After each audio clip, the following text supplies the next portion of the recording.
সরকারি পুকুর লিজ নেওয়ায় কাল হয়ে দাঁড়ালো যুবদল নেতার, খুন হতে হলো তাকে। স্বজনদের আহাজারিতে ভারী চারপাশ।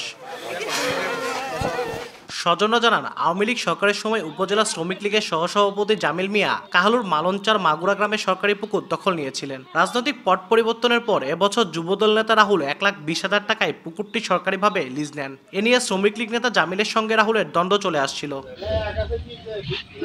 মঙ্গলবার দুপুরে রাহুল তার লিজ নেওয়া পুকুরে বসে দিয়ে মাছ ধরছিলেন। এ সময় শ্রমিক লীগ নেতা জামিলের নেতৃত্বে 8-10 জন যুবক সেখানে গিয়ে তাকে ধারালো অস্ত্র দিয়ে এলোপাতাড়ি কোপাতে শুরু করে। রাহুল পুকুর পাড় থেকে প্রাণ বাঁচাতে দৌড়ে পাশের একটি বাড়িতে ঢুকে পড়েন। সেখানে ঢুকে আবারও কুপিয়ে দ্রুত সেখান থেকে পালিয়ে যায় হামলাকারীরা। ঘটনাস্থলে প্রাণ হারান রাহুল। আমরা যারা এই সন্ত্রাসী হামলার সঙ্গে জড়িত তাদের দৃষ্টান্তমূলক শাস্তির দাবি আমরা অবশ্যই করব। প্রশাসনকে অনুরোধ জানাচ্ছি, 48 ঘন্টার মধ্যে রাহুল হত্যার সাথে যারা জড়িত তাদেরকে আপনারা গ্রেপ্তার করুন। আওয়ামী লীগ অতর্কিত হামলা করে সে আত্মরক্ষার জন্য এক রুমে যায়, সেখানে যে এলো বাতিল মেরে ফেল দিছে।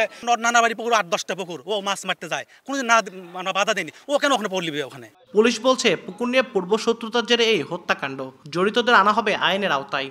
ডিবি টিম, আমাদের থানা পুলিশ তারা অ্যাক্টিভলি কাজ করছে। আশা করি আমরা যারা জড়িত আমরা তাদেরকে ধরে ফেলতে পারবো।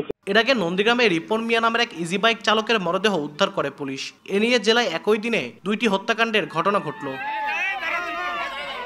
আব্দুল আউয়াল, সময় সংবাদ, বগুড়া।